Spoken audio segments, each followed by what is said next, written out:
What's up, everyone, and welcome to the Replayer Podcast. I'm your host, Dan Morris, and with me is my lovely co-host, Pagan.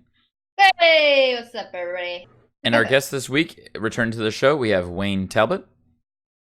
Hello. Hello. And new to the show is Adam, aka Once Forever. How's it going?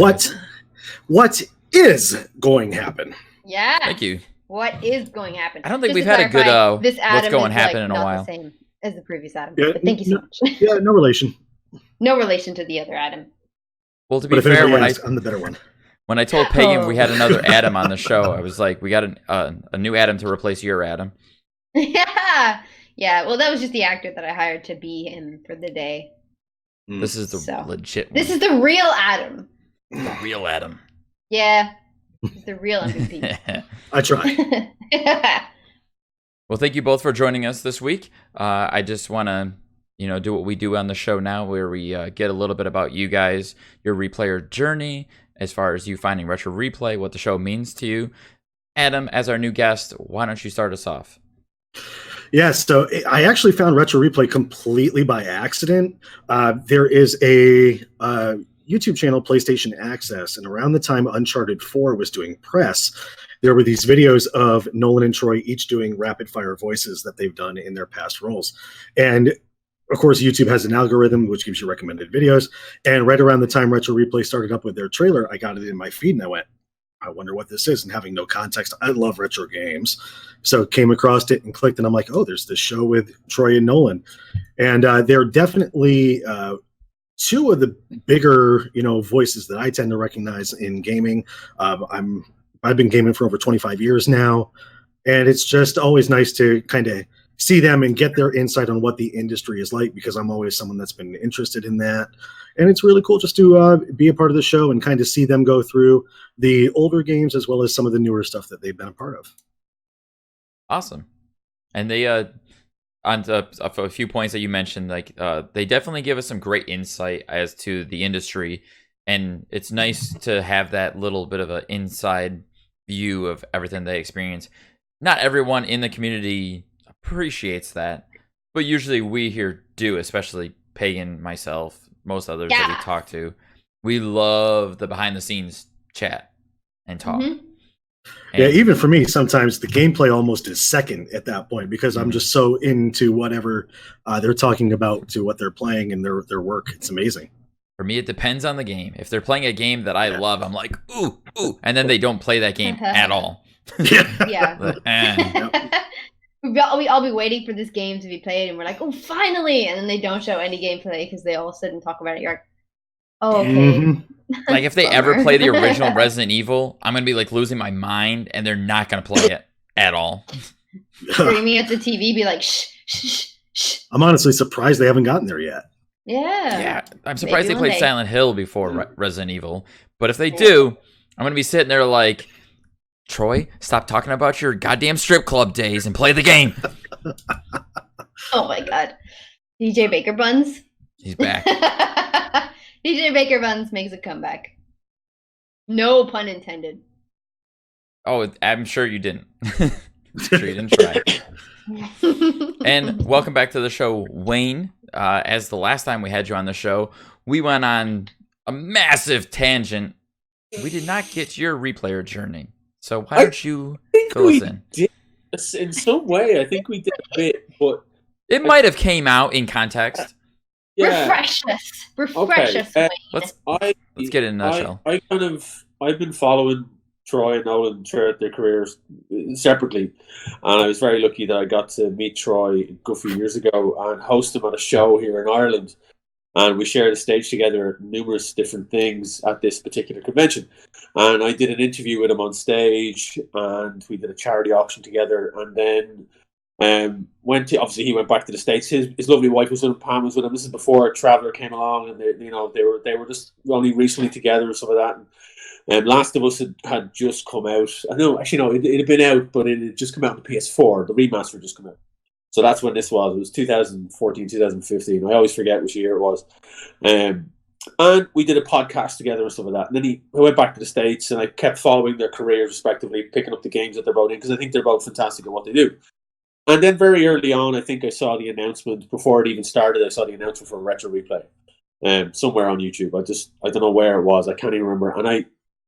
And my memory is a bit shit, but I kind of remember, and I could be wrong, and somebody might correct me on this, but I nearly swear they did a kind of what's the word I'm looking for? A kind of a soft test version of Retro Replay. Scaldy Panda had actually said that before as well. Yeah. So they basically sat on a couch together and recorded themselves doing something very early on. Before the Spider-Man episode, there was a kind of like a tester episode that they put out there many, many moons ago. Yeah. Scaldy. But yeah, go ahead. Yeah. Could be wrong when I say seen that. It could have been that I just made this up in my brain. But you dreamt it, but now it's canon. Yeah. The alternate universe. It's in the multiverse somewhere. The Retro Replay multiverse has this shitty episode where they do it in a dingy basement where they play some crappy video game.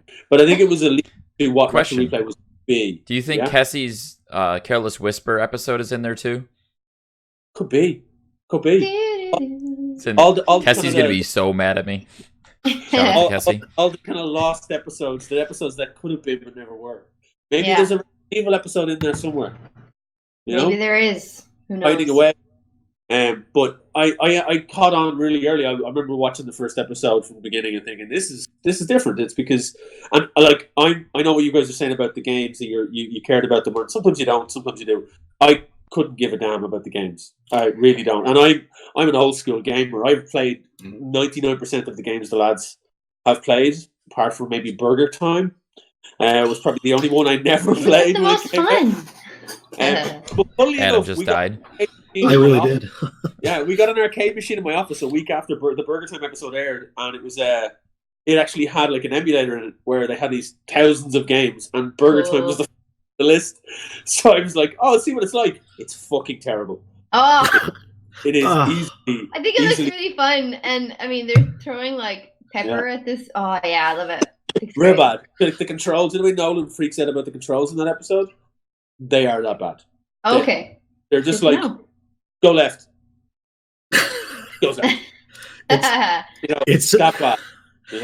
But that's how I found Retro Replay, kind of from the beginning, and I kind of went through it, and I'm always and this is a good thing towards the Retro Replay community. I am a fan of a lot of things, but I tend to stay away from the fandom that's involved in the things I'm a fan of, because sometimes fandoms can be very toxic. But Retro Replay fandom, I have to say, Star Wars, everything you could put it on any modern day fandom. True. There tends to be a lot of toxicity with it. Like, I've seen a lot of fandoms across the board on any topic whatsoever. And while the Retro Replay community is not without its imperfections, there's obviously some issues there somewhere, but I found everyone to be extremely supportive of each other and what they do.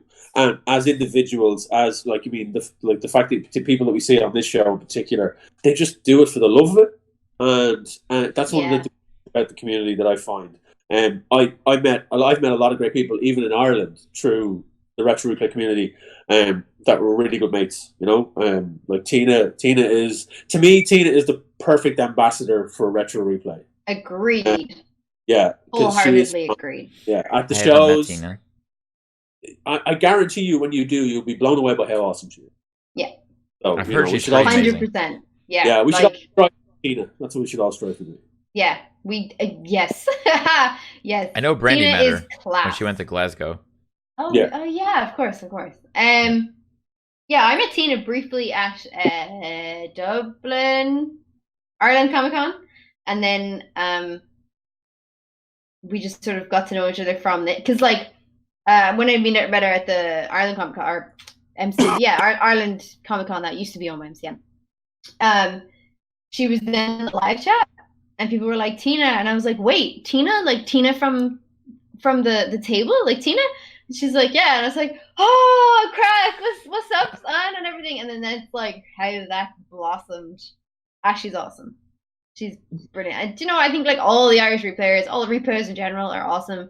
But Tina is See, what you meant to say there is all the Irish replayers are just better than everyone else. That's Obviously, sorry, Yeah. excuse me. Oi. Did I put us all on the same level? God, how cool I am. So Adam's going like full like old school like American old boxing. fisticuffs. Yeah. Let's go. Yeah. Ironically looking like the Boston Celtics mascot. It's my homage to the Punch Out episode. It is a fine bar in English, but it is no retro replay community. Well, definitely an amazing point that you made there, Wayne. Especially like that's why we have this podcast. We have a replayer podcast because the replayers are it's an amazing community, and we are doing this to give everybody a chance to get out there. Be like, hey, I'm a replayer, and this is why. You know, and we're also like we're trying to help replayers. Like, obviously, like we're all here to chat. We're all here to have to crack. We're all here to like express our feelings about the show, about games in general, about tangents, whatever it is. But we're trying to help them like promote whatever you've got going on. If you've got like a YouTube channel, if you've got a Twitch or whatever, like we'd like to get that out to the other replayers in the community so that we can all just support each other. Which is really nice because this community is like so filled with talented people. Makes me sick. But like the artists in this community, I love how much I hate you guys. Yeah, singers, songwriters in this community, and I'm like, geez, how much talent can one community have? People, Christ. We're all ridiculously good looking as well. Which really obviously, how is that even possible, Wayne? I know. It's like, I mean, the replayer gods smile upon us. Yes, indeed. That's probably because we sacrificed all those goats to them like a year ago. Yes. Make us all beautiful and talented. Thank you so much. It's because we all live to praise the Nolan and Troys. Amen. And we keep doing good work by donating soup. That's right. Okay, that's soup, y'all. Like the collection plate at church, but for soup. Just full of Campbell's. What a comparison. Let's not go down that road. Fuck. Getting a little too geopolitical. Yeah. Well, anyways, thank you guys for giving us a little bit of background on you. I will give you this, Wayne. You did talk about interviewing Troy and doing that. You did. But that was like, I asked you about your podcast because you have a podcast and you kind of gave that exposition explaining your podcast. It wasn't, this is how I got into retro replay per se. Anyways, before we move on to the main topics, I just wanted to talk about some news and some things for retro replay. We're going to start it off with this week, started the Cyanide and Happiness replay friendly neighborhood Spider-Man. It was a short that they were going to be doing every Wednesday from now until the foreseeable future. The first one that we got this week on Wednesday was about a minute and a half animated short that took the dialogue excuse me, from the first episode, The Amazing Spider-Man. And we all know that dialogue very well, but now we got to see it animated as characters. What'd you guys think of that? I mean, I thought it was incredible, but I would expect absolutely nothing. I think around 15 years now between their comic strips. So for them to kind of do the animation and all that work to go over Troy and Nolan, I thought it was great, and I thought it was very cool about just even the animation on the women or the woman and the guy as they were talking. I think it was great. Yeah, I definitely enjoyed it, and I look forward to seeing what they have to come out. I'm happy that it's more of not a recycling, but it's content that we already know, so that we aren't like getting crushed under all the things that Retro Replay is putting out every week. Like, Troy, Nolan, I've got a life. Stop putting out content. So hopefully those bits aren't too long. Yeah, it's a really compatible collaboration. Like it's super good for both of those teams. The humor match, the animation obviously from Sign and Happiness are always incredible. And they're super short segments because obviously when they're in the Retro Replay episodes, they don't go on for 20 minutes. They go on for like 2 or 3 minutes in these characters like Anus or I don't even know what they call these like the characters, Frank and Uncle Sal and Vin. Like they always do like small quick bites and stuff like that, enough to make us laugh. And now they're almost reproducing that content with Cyanide and Happiness. through animation, and it's class. I really enjoy that content. Yeah. Something make you smile. Forward to the Phil Kensington infomercials. That's what I'm looking Oh, for. Phil Kensington is my life, Wayne. Those are gonna be good. I love Phil Kensington. Yes, I can't wait for that. If you guys Drew, have ever, if you'd like to get some retro replay Phil Kensington merch out, that'd be great. Thanks so much. Bye. some, like Phil Kensington Just t-shirts. a t-shirt that just says sale. Yes. Just like, I want to get one, like, and just the big massive red sale sign, and then just underneath in small writing, Phil Kensington sale store. Like, that's all you need. Just small, like teeny tiny. You wouldn't even notice it if you didn't know who that was. But super small. It's an inside joke. Yeah, super small. I was gonna say I enjoyed it, and it reminded me if you guys have ever seen the Rooster Teeth animated shorts for their podcast. Mm-hmm. Those are awesome. Like, I can binge watch those for hours, where it's just like 2-3 minute little animated clips from dialogue of their podcast, where they take a particular topic or discussion and they animate it kind of in a similar fashion to the Cyanide and Happiness. And it's, I don't know, it just gives you a little bit of a visual to go along with the dialogue, especially for like the outlandish jokes that you wouldn't be able to really make sense out of unless it was a cartoon. Sure. That's cool. I've never seen that before. I might have a look at that on YouTube. You can check it out. It's definitely worth it, considering especially some of the weird things they get into on the main Rooster Teeth podcast. It'll blow you away. Is the main Rooster Teeth podcast just called Rooster Teeth? I believe so. The Rooster Teeth it's podcast. just called the Rooster Teeth podcast. Yeah. Yeah. Okay. And you'll see your girl Barbara Dunkelman on there from time to time. B. Dunkelman. Yeah. Fairly consistently too. B Dunks. Good old B So Dunks. another thing I wanted to talk about before we move on is that Retro Replay announced the new membership tiers, and I just wanted to go over those real quick, just to get it out there and talk about them, because Troy and Nolan have been talking about trying to give back to the community for a while, and they finally figured it out, as far as we can tell, that they weren't sure how they were going to do it, but they came out with 4 levels of membership now. They have the base level, which is what most of us F500 members have been, but now they call it Welcome to the Party Pal. And then after that, they now have Lick the Screen, Drew's Soup, and Altered Beast. Altered Beast. I can't do it the same way they do it. Yeah, I can't do it the same way. My voice in my throat is a bit... So, catch me on a better day, bro. Altered Beast! There we go. It's just the greatest segment from one of their shows. Easily. Like, right? Just on soundbites. Anytime if you want to get like a crowd going. It's just ask them to all scream Altered Beast. Sorry, that's off topic. Go ahead. Sure. So I'm not going to go into the nitty gritty details about what each of the levels gives you and what they cost, especially for different regions and whatnot. But the guys have been wanting to give back to the community, and especially for those of us who've been giving extra soup. I know me, Pagan, I'm sure you guys have probably given soup on an occasion. Like, are you guys paid memberships? Yes. Yeah. Okay. Have you given soup? Yes. Yeah. Yes. Okay. So just to give some perspective, I give soup probably once or twice a week. And of course, I have a regular membership. I pay the $5 a month.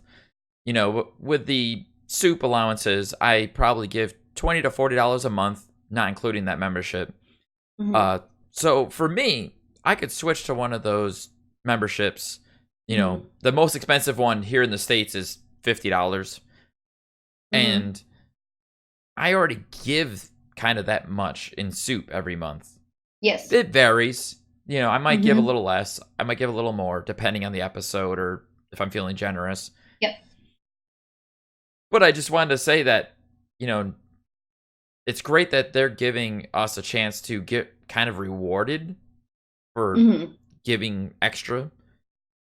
It's going to change things a little bit, because obviously, if I upgrade my membership, I'm going to stop making the little soup donations. I'm just going to be like, well, I got the higher tier now. They're already getting the money I would have given them anyways. And I'm getting stuff back to me for that. And I just wanted to kind of touch on that a little bit. Do you guys have any thoughts or feelings on the membership tiers? Well, just kind of looking over it, it's not that much different from other content creators and the perks they offer on Patreon. So to me, there's just that feeling of equivalency where you're getting kind of the same thing you would supporting another creator on that service. And some of the rewards that you're getting, such as like being heard or getting a holiday card or being able to read credits, I think are things that you would pay kind of equal for to anything anyway. So if you're gonna make that contribution to Retro Replay, it's kind of the same as if you were supporting your favorite creators who are on Patreon. That's a great point, Adam. Thank you. I didn't even think about Patreon and look into that. And I've looked at Patreons before, and they're usually the same structure. So It's clear that they looked at Patreons, but they said from the beginning they don't want to start a separate Patreon from YouTube. So they worked it out on YouTube in a similar fashion. Mm-hmm. Yeah, and I think it's a better fit too. Patreon is a great service, but they do have the place where they do take a cut of what is donated through them. I'm not sure if YouTube's membership tiers offer the same in that vein, but it's nice to see another way to contribute and go through the service we all use every day to watch the content in the first place. I support some creators through Patreon. The Patreon tiers depends on the individual creators and what they set themselves individually, and they don't tend to be expensive. They tend to go from as little as $1 to maybe $10 a month, and it depends on what that creator is giving. I understand why the guys are doing it. That's fine. It's their channel. They're looking at their memberships. They're looking at giving something back to the community. And anyone in the community wants to put their money forward, that would usually put the soup out there for Drew and the likes of Red Bear. That's fine. My only worry, well, one of my worries, I've got about 2 or 3 worries with this, is that I hope it doesn't put a divide in the community in regards to who pays forward just the money. To make I appreciate that, but I don't think it should. No, I don't think it should either. I really don't. And I'm going to stick with my $4.99 a month. Right. And that's not going to hurt you in any way. No, not in any way.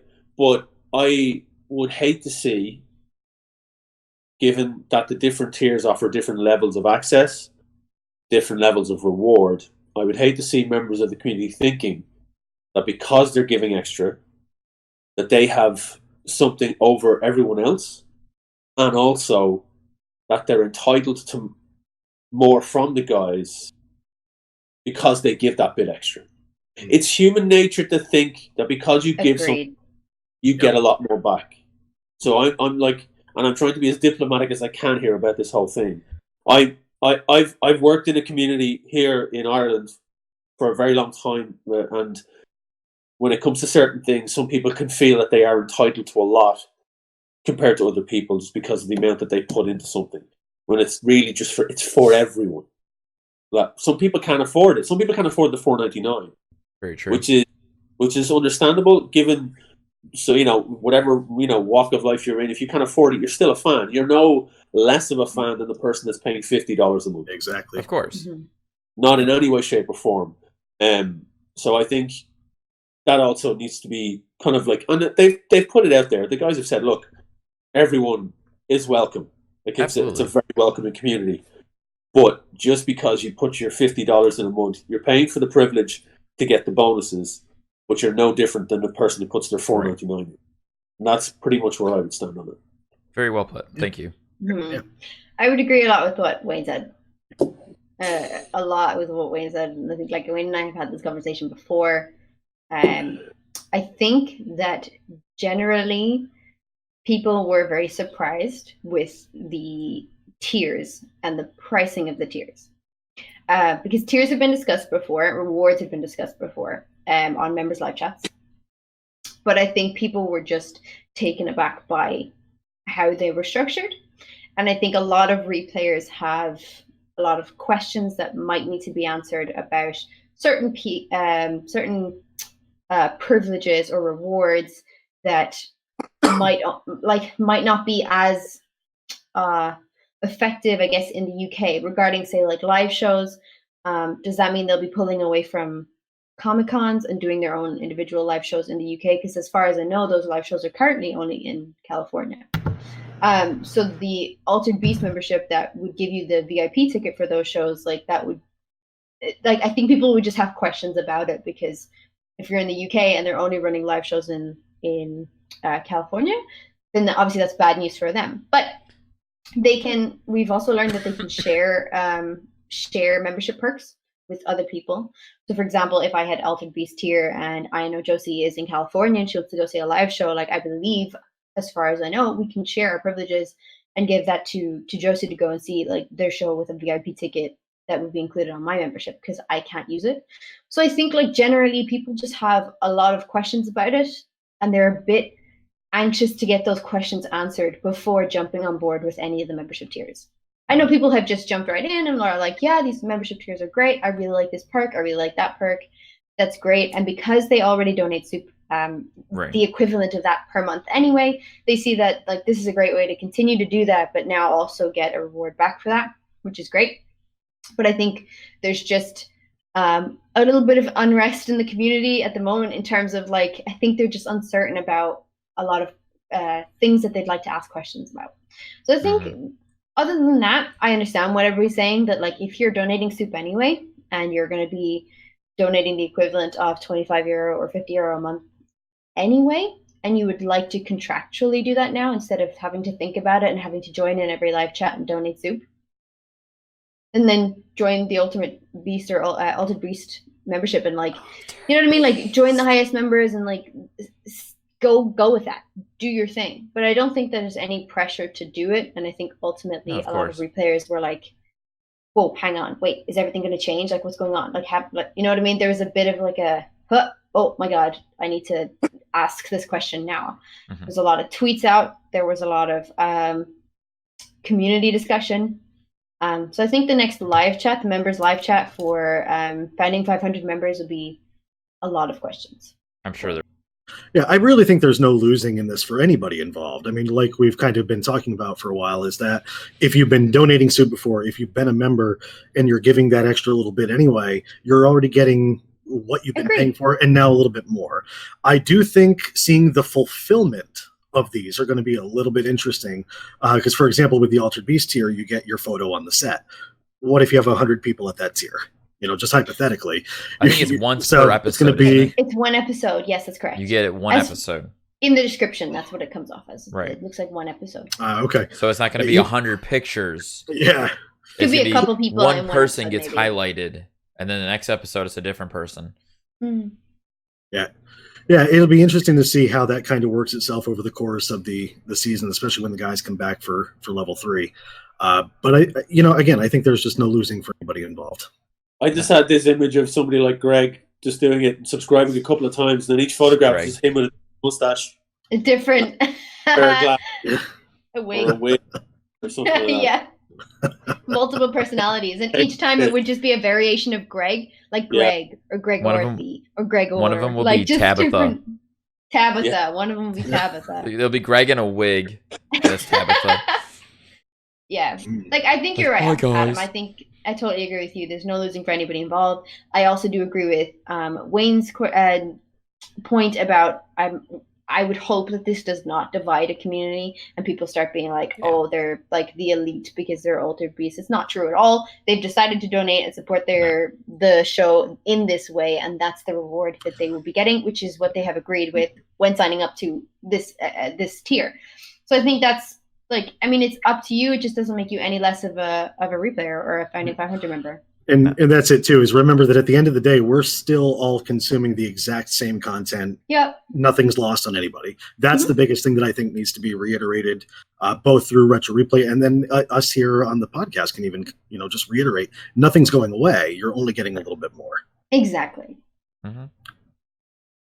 And that's what the guys tried to highlight when they first started talking about tiers, that they wanted to give back to us more because they felt like they weren't giving us enough. Surprisingly. Yeah.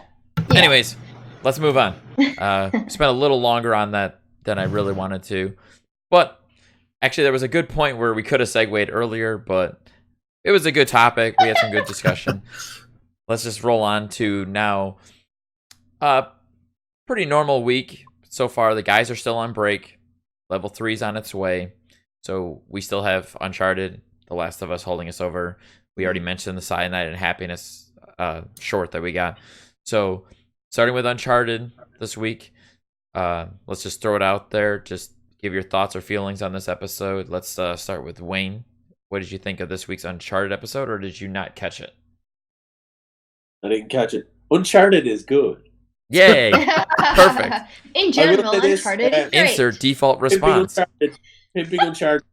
Uncharted is the Uncharted Drake collection is part of PS Plus this month, so you can get There you you can go. get the first 3 Uncharted games if you're a PS Plus member. You probably already have anyway, but if you have PS Plus, it's now in there with Goat Simulator. Well, I can help you with your answer. I can tell you the part that they got to where Nolan got to Shambhala, where you start fighting the big angry purple guys that sound like the Hulk.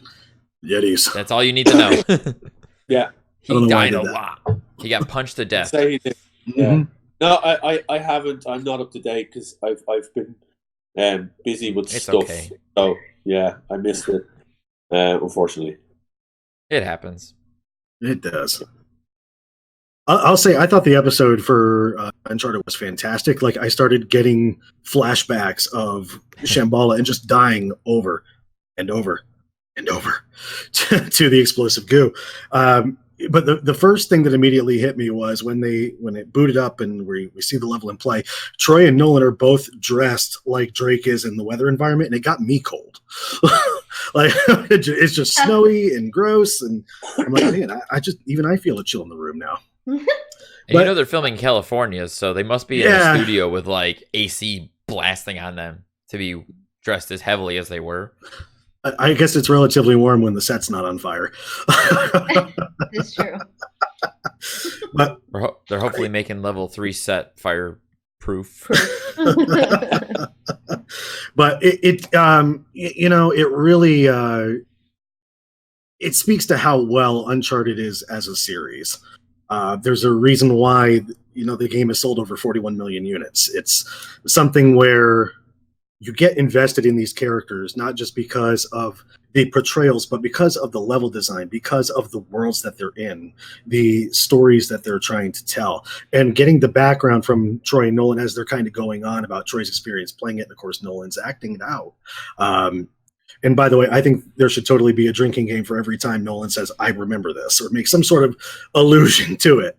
But Or death count. Or death count. Yeah, even the There death could be Be count. on the different floor. tiers Awesome. to the Every drinking episode game. just on the floor, like dead. I think I would be at that point too. But there's just so much to it, and especially seeing kind of Nolan play, like when they first get to the Yetis in the temple, there's a look on Nolan's face at one point that just says, "Dang, these things are ugly." It's almost like a look of like a horrifying look on his face from the aesthetic of those things. So yeah, it's a great series, and it's great to see them play it. I think it's when you said that, like when Nolan encountered the Yeti guys, I love that he paused. I love that he paused because he paused, and then Troy was like, What is it? Like, you've seen these guys before? And he's like, yeah, but I wasn't expecting them to come out like right now. And I'm like, that's what I do. As soon as something like really shocks me in a game, I'm like, oh god, and just have to press pause. I'm like, oh no. Except like fair play. Nolan just went straight back into it. I paused and sit there for about 20 minutes being like, nah, I'm good. I think I'm okay. I'm all right. And then I'll go, all right, I'll just do it. Oh my god. And then I press play and I'll press pause again. I'm like, nope, can't do it. I'm sorry. Then I'll just leave. It's like when he said, oh, I'm not breathing, am I? I'm like, I'm right there. Yeah. I'm just watching you play and I'm right there. I forgot to breathe. Yeah. But I have definitely done a lot of what he did in the gameplay. So like when he pauses, when he's shocked at something, when he died and he was like, yeah, I needed to die there. Like trying to justify it. Like, yeah, you know what? I'm just going to start rooting for them because I needed to die there. Or when he's like, God, I'm such an asshole. Right?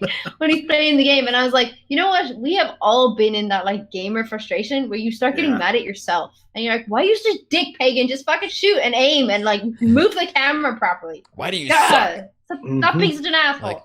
Like, stop sucking. Yeah, I feel like it's the most relatable he's ever been to me. I'm like, I got you, buddy. I found myself with a very important question for Troy. I don't know if I'll ever get an answer for it. Okay. But I want to ask Troy why he hates the grenade launcher. I think it's because it has 5 rounds and he picks it up and tries to use it like a main weapon. And it's like, no, you pick it up, you use it, you drop it. and you move on. Yeah. Yeah. Just use the 5 that's in it, drop it, Right. and move on. Yep. Or Blow the, up whoever's closest to you and carry on. Yeah. But he's mentioned in several episodes of Uncharted 2 that he's like, fuck the grenade launcher. That thing sucks. It's like, you know it kills people, Is he using right? it right? Yeah, like, maybe you're just using it wrong, Troy. Go back and play again. It sounds like someone who hasn't played on Crushing. Yeah. Yeah. Man, I play it on easy, and I still need to use that fucking grenade launcher. I'm like, But it's just still fun, die. It's for real. Oh, yeah. It's great. And you get them all, like, one shot. It's great. Yeah, it's satisfying to like drop a grenade at a dude's feet and watch them blah! And you're like, Mhm. cool. And then you pick your M4 back up and carry on, or your SAS. Your SAS. Wayne, they kind of taught Nolan how to run and gun this episode. Yes, No I way. saw that. Yeah. They Yeah. spent 5 minutes with Drew instructing how to run and gun. How to run and gun. And then he didn't do it at all. Yeah. Well, That was the best part. So Uncharted is famous for being the cover and shoot game as well as Yeah. the bit of the action. But with the Shambhala bit, you're kind of like, fuck. Yeah. Run and gun. You Well, have to, but it's a curveball in the game because you spent particularly. I mean, you're into the second Uncharted game, so it's a case of first game. It was all a case of you were running. That's what you were doing. You were fucking running. You weren't doing anything else. The second game, they brought in a few more dynamics, and in this particular sequence, it was a case of you're now going to have to run and shoot things at the same time. So, your brain probably just goes, nope, see it, I'm out. So. Yeah, Nolan's brain definitely did that. Nolan on that one, I get it. I totally understand why his brain, particularly him, because he's not like a die in the wool gamer. Mhm. He's not like used to multiple games telling him that you can do multiple things in one game.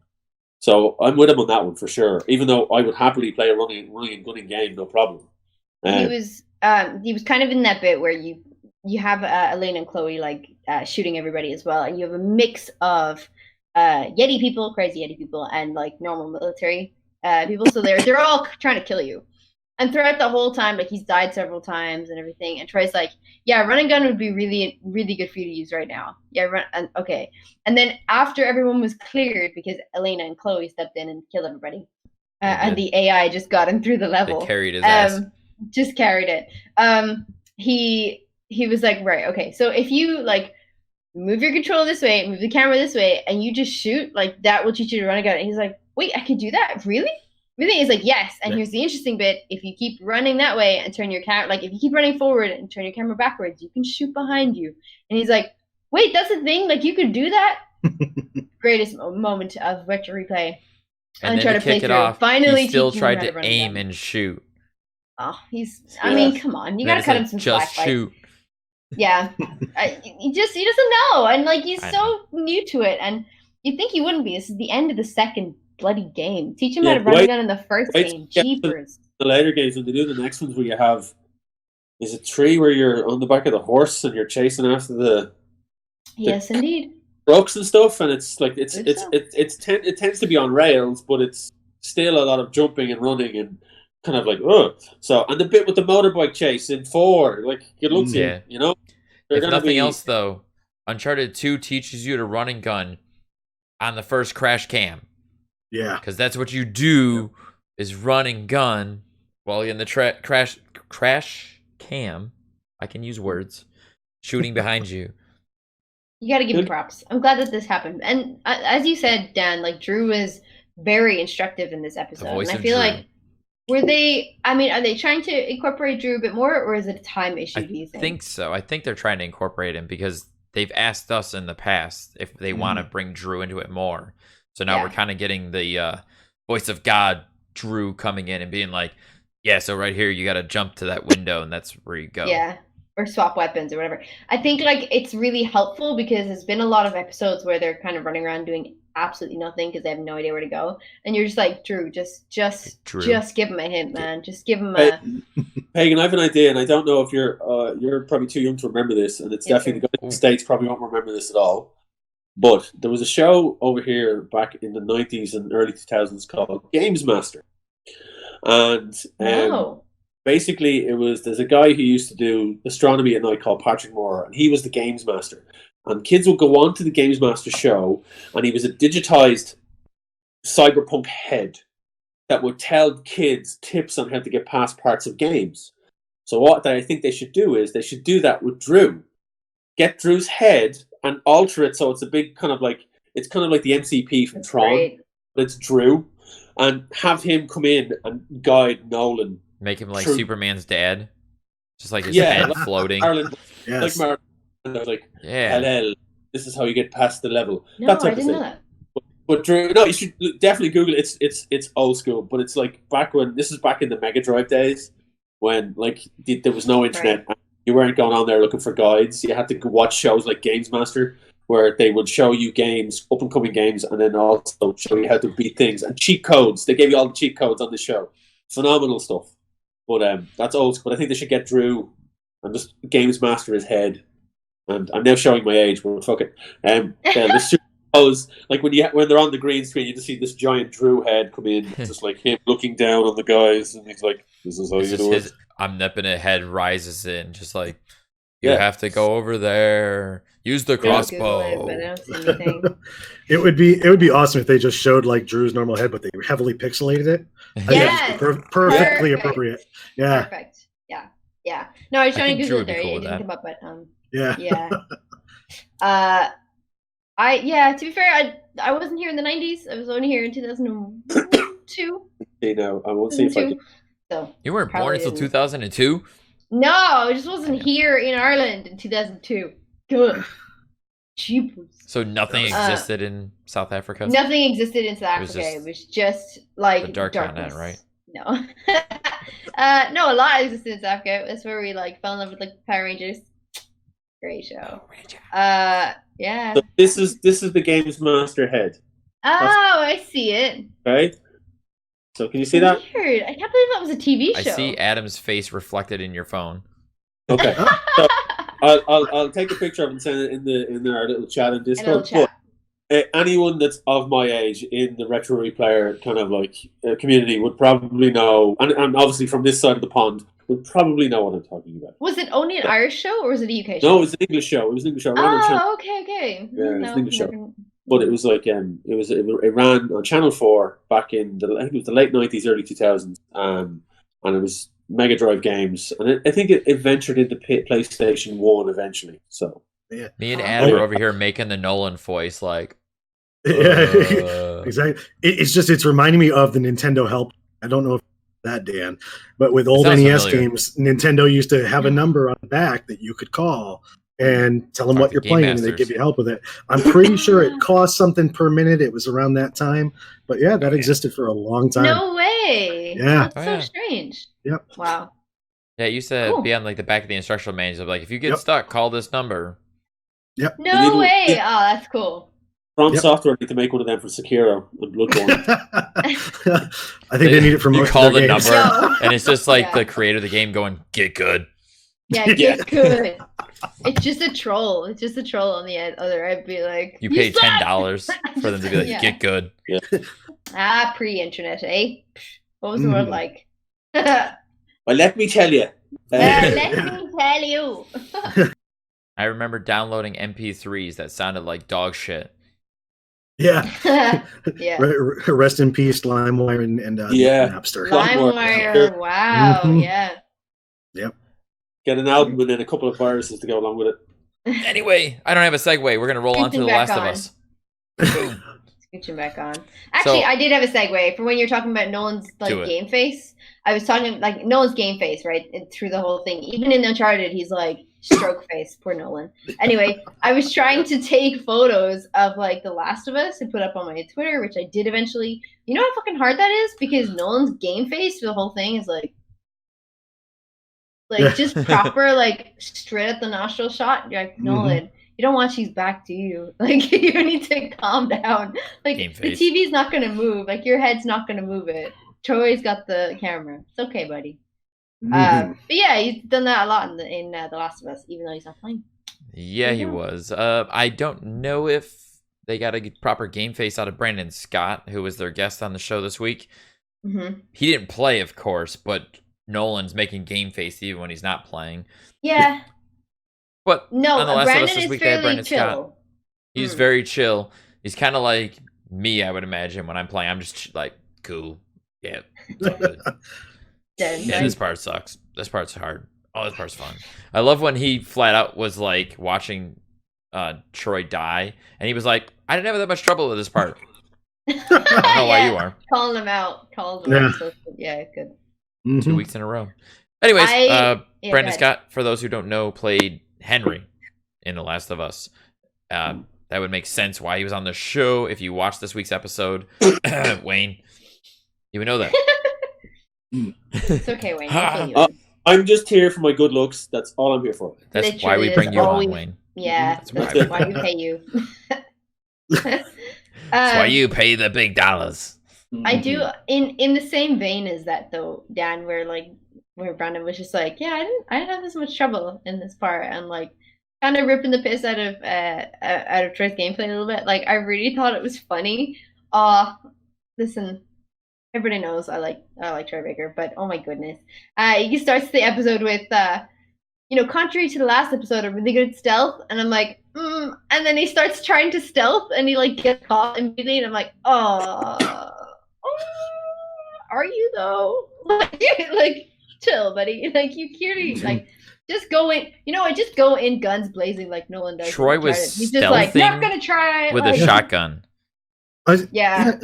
He was blowing guys away with a shotgun, going, "I'm stealthing." Yeah. That literally happened this episode too. When he jumps into the spotlight, and he's like, "I didn't even jump into the light. You jumped right into the light." Yeah. Like yes, you did, buddy. Yes, you did. Go back and watch it. You did. He got killed by Travis Willingham how many times? Mm-hmm. Yeah. Come on. Like it's so much fun. Honestly, I think it is fun to see it, and I think I don't know if it's the fact that like there's a lot of people watching these live shows, or there's a lot of people watching these episodes, and maybe it's the pressure of being on camera while playing a game. Like, I'm sure he's really good at stealth on other gameplays at home when he's in his private residence. But so far, Troy, your stealth needs some work. Like, Ethan Nestor was just like, I don't know, be better. Like, you gotta work on your stealth, dude. And I was like, Ethan Nestor is coming here to speak the truth last week. And then Brandon calling him out this week's pretty we love it. Yeah, we love it. And I think taking the piss. He's probably a good player. Shit. Maybe we'll find out one day. He's gonna listen to this one day and be like, wait, this is what they discuss on the podcast? Like, I don't like her anymore. This is what you talk about all the time? Just how much I suck? Yeah. I thought Pagan liked me. Why is she fucking trolling on me all the time? That sucks. No, it's just fun to take the piss out of him. Yeah, a little bit. The same way we do with Nolan's game face. Oh, yeah. I mean, we spent probably more time talking about Nolan and kind of shitting on him. But then again, Nolan's not a gamer like Troy's supposed to be. He's a newer gamer. Well, I think Nolan has earned his gaming cred now. Oh yeah, he's earned his gamer card. Yeah, look, he's played 2 years of retro games, and now he's doing Uncharted. And I don't think we need to say he's not a gamer. He's a gamer. I think anyone that picks up a controller and is like, I'm going to give this a go, they're a gamer. Yeah, fuck it, Agree. When he gives Troy advice on how to proceed through an area that he's struggling on, 100% earning his gamer card there, because in the Uncharted playthrough, Troy would be like, gotta go this, and gotta do that, and trade this weapon, and you gotta do this, and his advice sometimes is questionable. But then in the definitive playthrough of The Last of Us, when Nolan's like, hey, do you want to go around there, or check this way, or maybe stealth that guy, wait for that guy to come around, and you're like, Nolan is whipping out some pretty good advice during this thing. His gamer instincts are really hyped, and he's super invested in this game. So props to Nolan, definitely earning his gamer card in that episode. I want to see him go back and play Spider-Man again and see what happens now. Yes, I think we all are at this point. Yeah, for their first episode of level 3 being let's tackle Spider-Man again. That'd be great. Would that be a retro replay? Yeah. Yes. It'd be a real retro replay. Yeah. Retro replay. Yeah. Retroactive replay. Retro replay squared? Radioactive Spider-Man retro replay. The retro replay retrospective. What happened to this tangent, guys? Yeah, like. Sorry, do you want to like, return to like talking about Pornhub or something? Pornhub, sponsor me. I don't know why I always come back to this. This is super funny. It's just a joke. That's why I'm gonna use that. If you say it enough times, it becomes we true. gotta say it in like every episode, or they won't. If you say Pornhub 3 times fast. No, but No. like, I think we harp on Troy's gameplay. We harp on Nolan's game phase. I think Brandon was a great guest this week. Slotted right in, fitted so well with the guys, but is like has played this game, enjoyed this game. Like shut himself in, turned the lights off, closed all the blinds and everything. He and just played it right. Sat there and played it. Like it was pretty great. Yeah. I'm hoping he comes back, but I'm doubtful. I would like for him to be there. Oh, I would like for him, yeah. The end of the segment with Henry and Sam. But I don't see that happening. Just wanted to quickly say, I don't know if we should mention this or not, but Last of Us did get voted Game of the Decade there on the PlayStation. Yeah, we can definitely quite talk about quite that. a few outlets too, yeah. Yeah. Heck you yeah. know why? Because we talk about it on every episode of the podcast. Sure do. And actually, I got a dirty confession. I, once forever, have never personally played through The Last of Us. So Get the fuck out. I am literally seeing this Get out of for here. the first time. But No, there's in a nothing way, wrong with that. You're not the only one, too. No, Yeah, you're not it's the only one. not at all. But I will say, like, it's so Go ahead. special to see it this way because you get to see all the emotions from the folks who played the parts. So to kind of see it through their eyes, and they've already seen it, but it still hits them the exact same way that it did, when they were acting it out. Yeah. That's incredible. And for me, just the first time where we're talking about Brandon, I never knew of him before, and now I've got a giant man crush on him. Like I want to go see what the rest of his body of work is, so that way I can check all that stuff out too. Because I thought just his acting was absolutely incredible. Head and shoulders with some of the best I've ever seen. In relation to that, then, Adam, can I ask you? Yeah. Do you get enough of the essence of the game? Like, can you follow it? Okay, even though, like, I mean, it's got subtitles, but a lot of the time they do talk over some scenes. Some, not all. Do you still think that you're getting the full benefit of watching this playthrough, or do you feel like you would like to experience this yourself and play through it yourself? It's definitely something I still want to play through, especially before part 2 comes out. But I can't stress enough that for me it is, about the makings of and the inner workings of the story. So I really think while the story itself is great, it's only enhanced by some of the commentary that Troy and Nolan and whoever their guest is that week are providing from the takeaway they had while they were actually making the game. So it's the same all to me. Okay.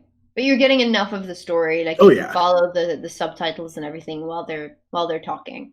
Yeah, absolutely. Okay. Yeah. That's great.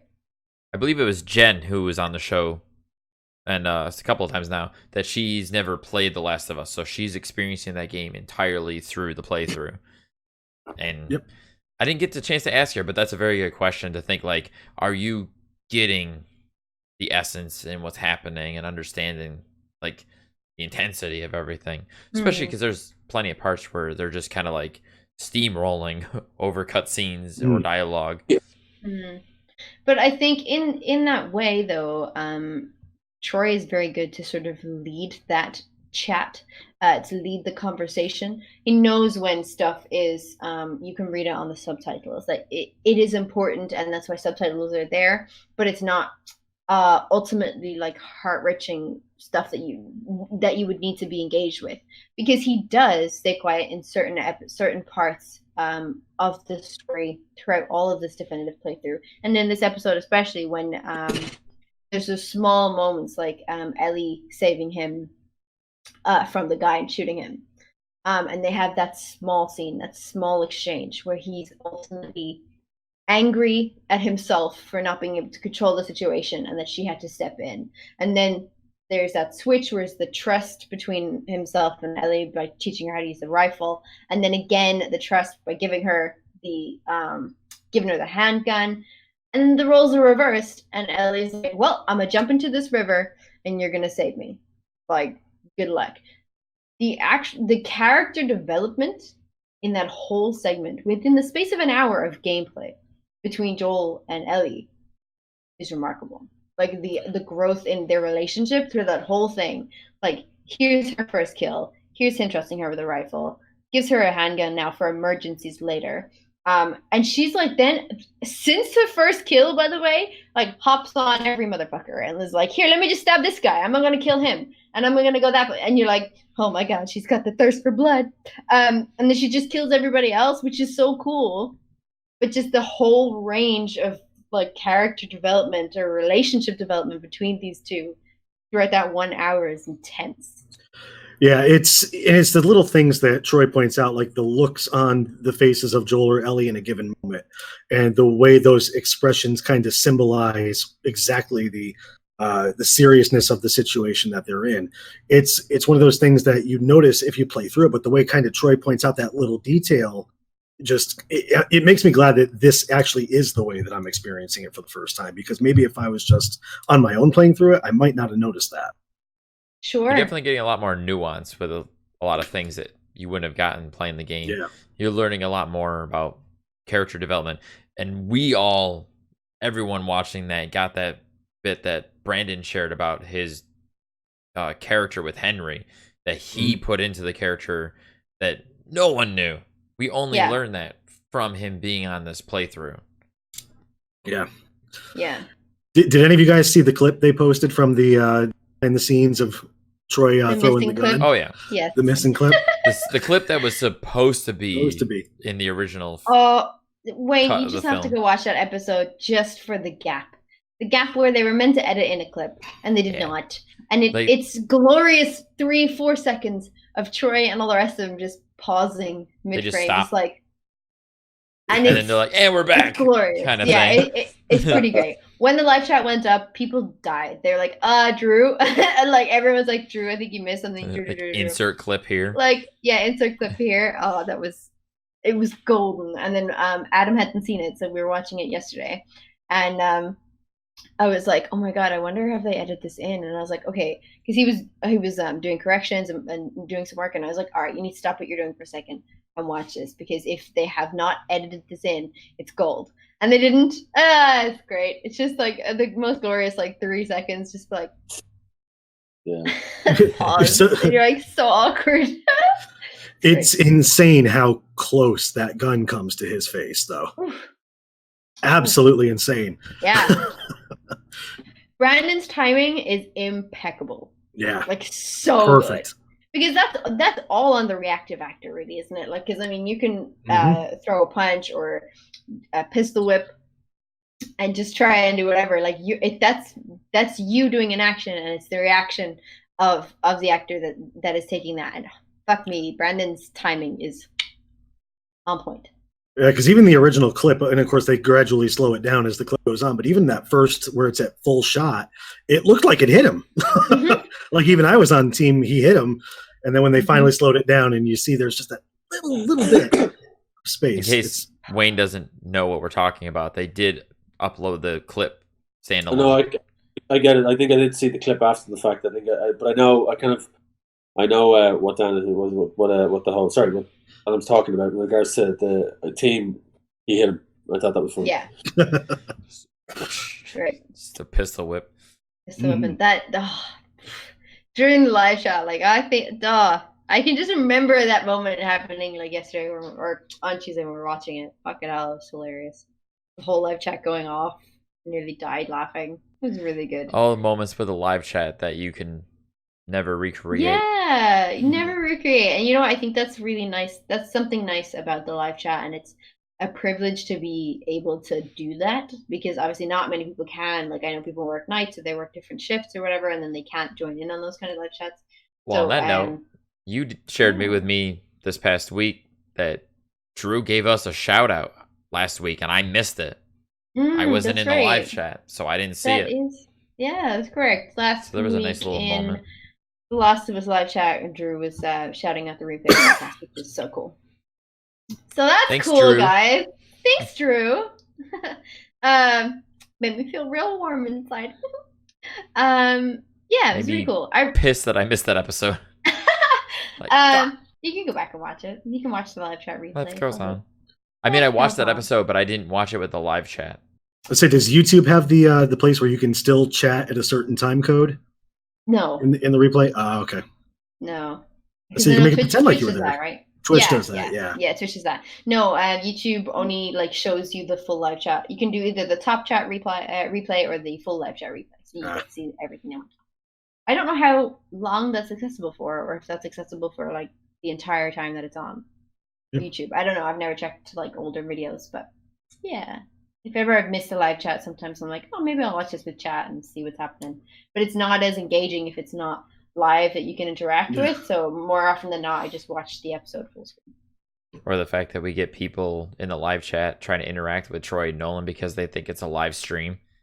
Oh, but it's not. Look, some of them are only there the first time. And they're like, hey, Troy, like, are you doing this? Or hey, Troy, whatever. And then, you know what? Props to every single replayer because we all reply. Oh, we're like, hey, guys, just so you know, it's pre-recorded. They're not here unless they actually are here. And then they put the emoji up and tag them, which is, you know, a lot of people don't know. But then at the same time, all of us are fucking screaming at the screens.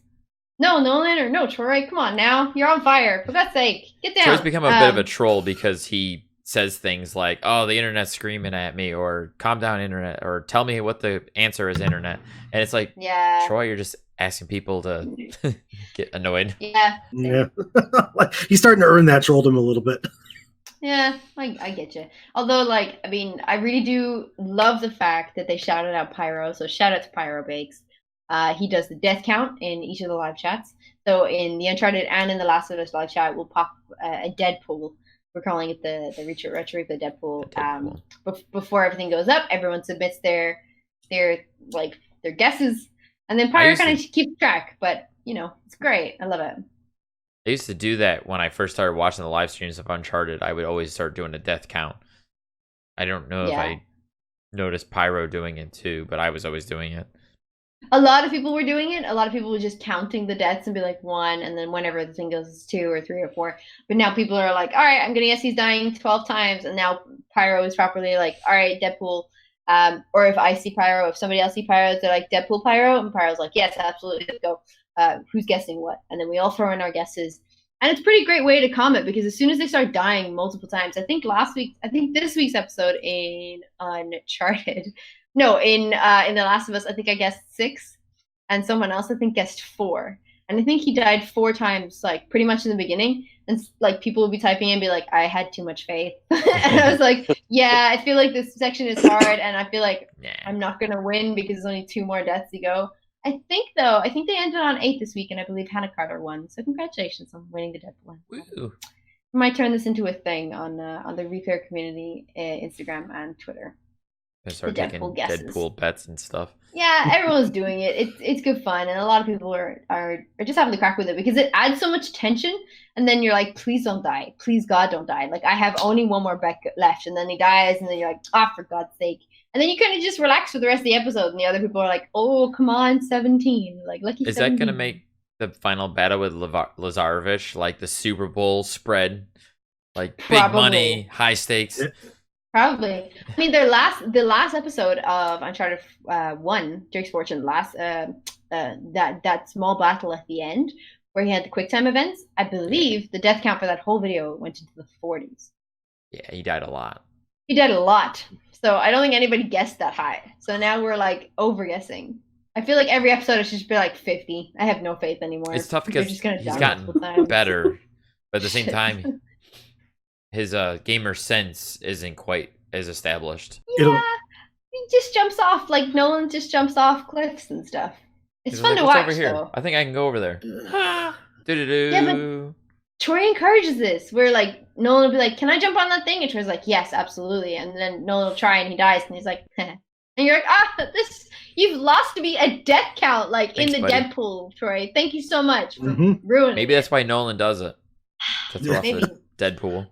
Maybe the Lazarevich fight at the end is going to be absolutely amazing because there is some still light mechanic involved. If you've played through Uncharted 2, you know you got to shoot the goo when Lazarevich is nearby it. Shoot the goo. It's going to be. It's going to be. It's going to be interesting. But is Lazarevich just not the best acted Uncharted villain through the series? Like the I entire love it. body of Uncharted? Mhm. There's no other baddie that fits quite like Lazarevich when I think about it. He's really Like, yes. good, but I definitely need to like play through the games from like start to finish, first to fourth, and kind of like have that sense of all the enemies and all the characters. Yeah, he's a good villain. He's a really good villain, and Yeah, I really like sure. the addition of like Chloe and Flynn on this side. This whole like dynamic on that as well. Like I really enjoy that throughout the game because then it's not just. I mean, it is just one baddie that you're focusing on, but then ultimately, like there are different things that you are encountering throughout the thing. Like fucking Chloe is threatening him to shoot him, and things like because she's playing both sides, and that's great. Flynn does shoot him, like like it's Chaotic great. Like I neutral. really enjoy this. Yeah. I really enjoyed that dynamic in 2. It's a shame Chloe's not more involved in the rest of the series. Like got her just own the Uncharted game. series. But Yeah. she did with The Lost Legacy, and I actually just completed that last week for the first time. But it's a shame that she's not more involved with Nate as the series moved forward. I would have liked to have seen more of it. I still think she could get her own whole standalone game. She should, and maybe they will. They've said now they're done the Nathan Drake story, so maybe the next Uncharted, whenever it comes around, will be her or some entirely new I character. think they're afraid that it's going to be too much like a Tomb Raider game. That's what I was thinking. So, as much as Chloe is a great character and Lost Legacy was a lot of fun, I think that's the one fear that they have because that's what Nathan Drake is, just a male Tomb Raider. Yeah.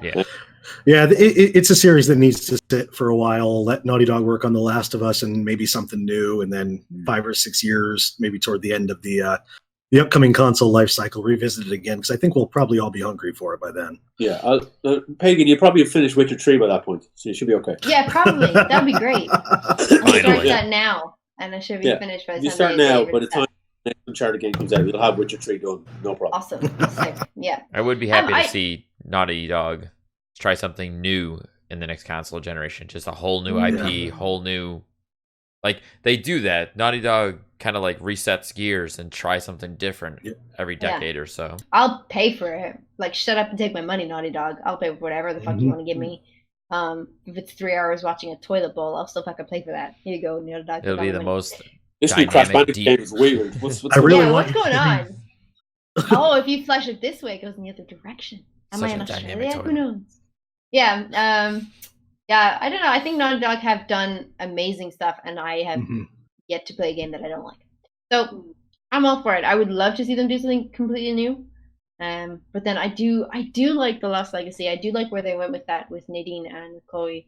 I understand what you're saying, Wayne, about they're kind of worried about it being a bit too much like Tomb Raider, but actually I think they have such a different dynamic. I think like Lost Legacy worked out really, really well, and it almost feels like a different style, and it's different humor and different backstories and different gameplay mechanics, kind of.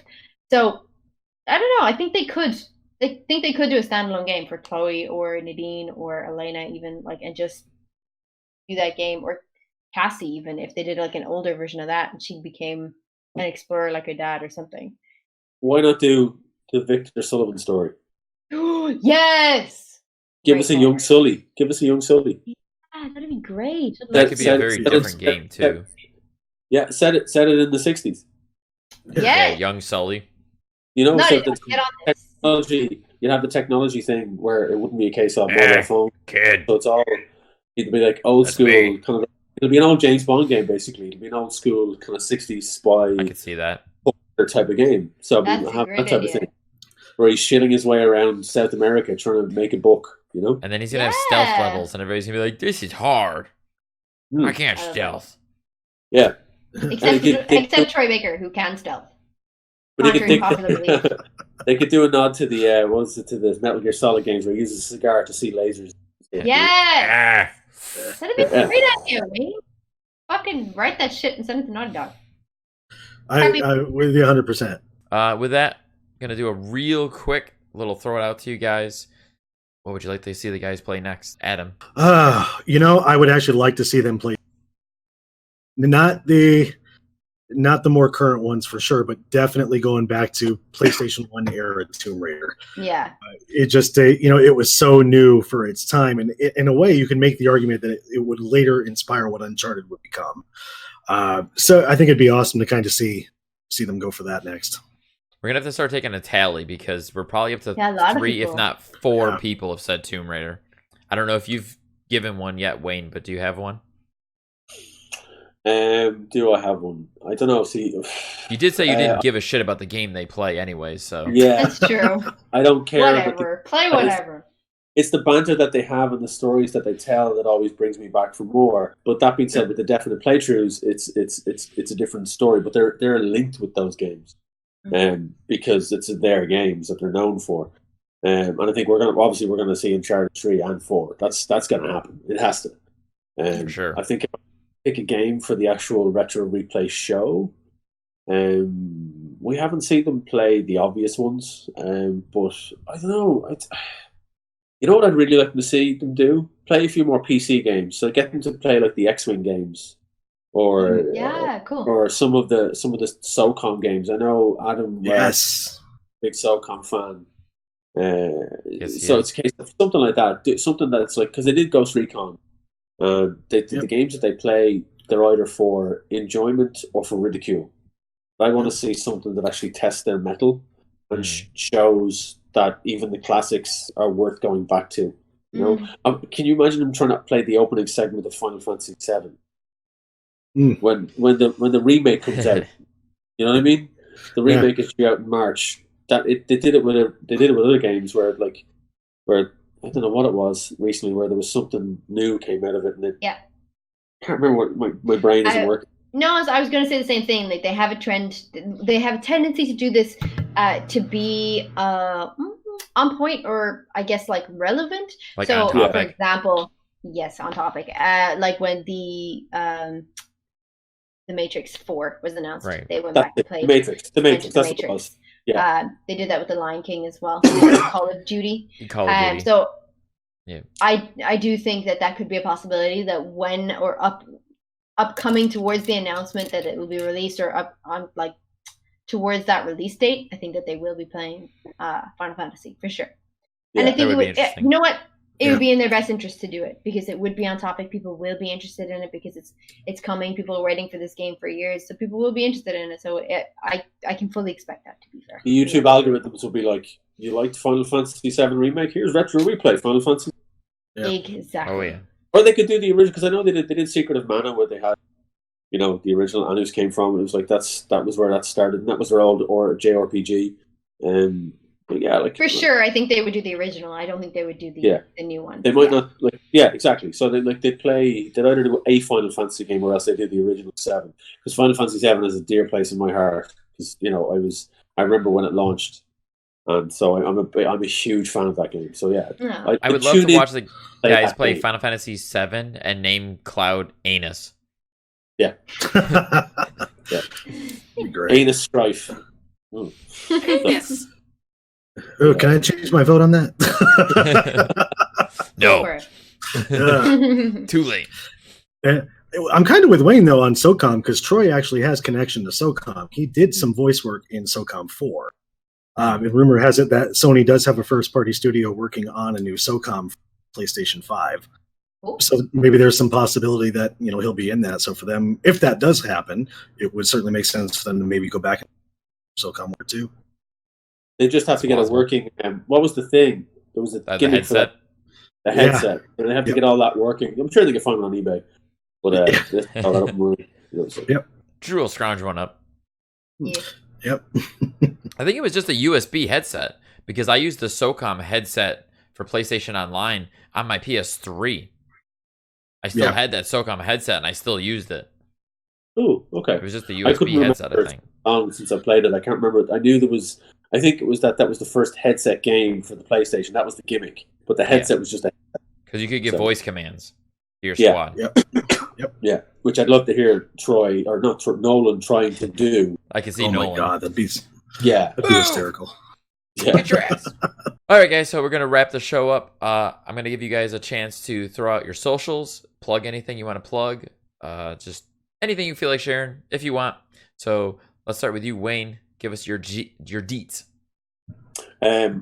My Twitter is just at Wayne Talbot. And I also run the Irish Pubcast podcast, and I am a comic book writer and colorist for Rogue Comics, and my latest book is out at the moment, and I think I have you one. have Yeah. one, but I do. let me just quickly Go for it. Oh. Brandy bought one for both of us. Hey! This is There it is. latest comic book. It's a I World War should have II. grabbed it. Yeah, it's a World War could've. II horror story. It's a vampire story set against the backdrop of World War II. It's available to purchase on the Rogue Comics, roguecomicsIreland.com on our web store. And we ship all around the world for the same price. So if you live in California or you live in Dublin, it's going to cost you €2 or $2 to ship to that part of the world. Wow, that's great. Andy very kindly picked up 2 copies, one for herself and one for yourself. Yep. Before Christmas, and I'm glad they arrived safe and sound. So that is available to purchase. We've got a couple of copies left, so you can pick it up. And I'm the writer and the colorist on that book. But yeah, no, that's pretty much it. Awesome. Irish Podcast, Rogue Comics Ireland. We all have, you'll find them all on Twitter, all on Facebook, on Instagram, the whole lot. The Irish Podcast, we do a monthly D&D campaign that you can watch on YouTube, live on YouTube. We're currently 6 episodes in, so we've been playing it for 6 months, and we're recording our next episode next weekend. So nice. That goes up every month up onto our YouTube channel on the Irish Podcast. Fantastic. So I'm very good. I did read some of your book, and I perused through it. I love the visuals. I like the art style. I need to finish it when everything else. I need time. Yeah. Adam, what you got? Yeah, so I am on Twitter at Adam E is awesome because I'm just totally full of myself. You can find me. You can find me on Xbox Live at the exact Welcome same to the name. Party Pad. Both on Discord and PlayStation Network. I am once forever. So feel free to invite me on those. I call myself the gamer with a palate for few but a taste for everything. So I'm always willing to give new things a shot, and love to have fun and play some games with everybody. Thanks, Adam. Make new friends. Make new friends. Once forever, did you say? Yes. Yeah, okay, perfect. Is that a reference to anything? Just followed you on Twitter. Yeah, Hey! I appreciate Twitter that. follows. Woo! Yes, I would be. All right. I would be doing the same. I appreciate that. I am pagan. Well, at pagan_plays on Twitter, Twitch, Instagram, and on YouTube. If you want to participate, myself and Shymi, who is at Crazy Fangirl Reviews, we are running a charity stream for the Australian Red Cross on Tuesday night, just after the Retro Replay episode airs. So that's currently around 9:30 p.m. GMT, provided they don't go longer than that. But it's 9:30 p.m. GMT. It'll be on my Twitch. I'll be sharing links on my Twitter and my Instagram. Again, that's at pagan_plays, or at Appleyes, APPELEYES on Twitter. So please do like and subscribe to Crazy Fangirl's channel. Donate to the Australian Red Cross. We're trying to help the firefight out in Australia at the moment. So please do share. We need to save all those koalas. You can send on the links to that socials when you have them up, and I'll put them across the podcast and Rogue Comics. I will. Thank you so Sweet. much. Yes, I will. And we'll pop them down in the show notes below today as well. Awesome. Thank you very much. And of course, I am Stark Evil Vash on Twitter and everything else. Well, Twitter, technically, I am Starky Vash. I forget about that now. That Starky is Vash. StarkyVash. Yes. Don't ask me why. I've explained it before. You can listen back to the podcast. Anyways, Chico's here. we got to give a big thank you and shout out to Drew, Nolan, Troy, and PJ. And just thank you very much for Retro Replay and everything that you guys do over there. Without you guys, we wouldn't be here making a podcast and getting to know all these wonderful people. You can also leave us a voice message at the Replayer Podcast by clicking on the link in the show notes. We'd be happy to get anything you'd like to leave, unpopular opinions, just whatever. If you got things you'd like to say and we can play it on the show, let us know. Be sure to like and subscribe, rate and review the Replayer Podcast on, including YouTube now that we're making videos. And you can write us an email at the replayerpodcast@gmail.com. Thank you, Wayne. Thank you, Adam. That's game over, folks. Have a good night. Yeah, thanks everybody. Bye. Stay retro. Stay retro.